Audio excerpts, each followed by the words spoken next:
Говорит Москва. Сегодня, 22 июня 1941 года, в 4 часа утра, без предъявления каких-либо претензий к Советскому Союзу, без объявления войны, регулярные войска германской армии напали на нашу страну. Осынау сұрапыл соғысқа облыстан 100 мыңның үстінде жас сарбаздар аттанды.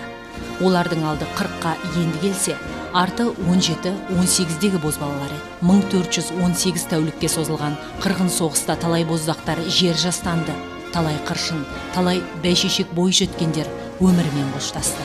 Сол кездегі кеңес әскері қатарында жауынгерлерге 95% дәрігерлер, 97% операция мейірбикесі, 98% фельдшер, 94% мейірбикелер жедел медициналық көмек көрсетті. Бұлардың 46%-ын нәзік жандылар құрады. Сол сияқты соғысқа аса қажетті дәрі-дәрмек Қазақстанда даярланды.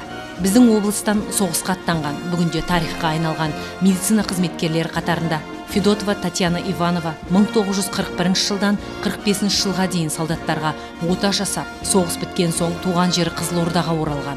Ыдырысов Әкрам Сәлімұлы соғыста жаралыларға новокаин дәрісін алғаш қолданып ота жасаса, Дайыров Алмағамбет, Петровская Наталья Ивановналардың есімі ешқашан ұмытылмақ емес.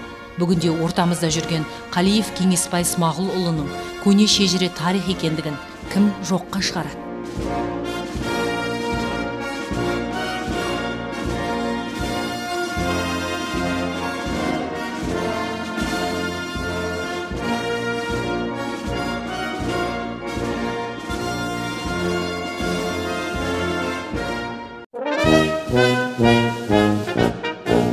Қазақстан соғыс жағдайына байланысты барлық тыл жұмысын көтерсе, жер-жерде госпитальдар ашылды.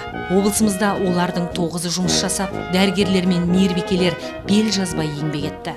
Солардың қатарында Қызылорда қаласындағы нөмірі 3978-ші, нөмірі 3979-ші, 229-ші емдеу госпитальдарында Қырым медициналық институтының профессорлары жұмыс істеген. Арал, Қазалы, Жаңақорған аудандарында бір-бірден госпиталь болса, Қармақшы ауданында 3 емдеу госпиталі науқастарды қабылдады. Оның бірі психоневрологиялық аурухана базасы болып жасақталды. Ұлы Отан соғысына қатысқан 116 мың денсаулық сақтау қызметкерлері орден, медальдармен марапатталса, олардың қатарында жерлестеріміз Алмағамбет Дайыров, Әкрам Ыдырысов, Баршагүл Ибраева, Кеңесбай Қалиев, Наталья Петровская, Тұрсынбай Әшімовтар бар.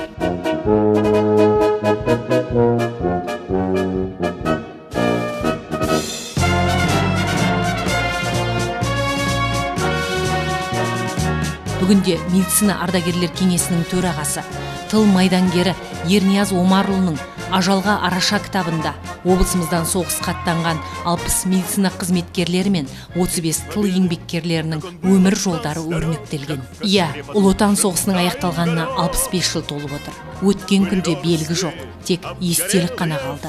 Жауынгерлердің өміріне араша түскен медицина қызметкерлерінің саны бүгінде сиреп отыр. Ұлы жеңістің 65-ші көктеміне жеткен Қалиев Кеңесбай Смағұлұлы, Салимова Мағмура Галиевна, Матейка Антонина Прохоровна, Колесник Любовь Сергеевна, Казарова Раиса Ивановна, Кириллова Анна Вакуловна, Творогова Галина Осиповна, Королев Геннадий Афанасьевич, Дениченко Анна Сергеевна, Әуеспаев Лепес, Рүстембеков сынды ардагер жауынгерлер болса, тылда еңбек еткендер 51 ардагер. Ерлік ешқашан ұмытылмайды. Құрметті ардагерлер, ерліктеріңізге мың тағзым.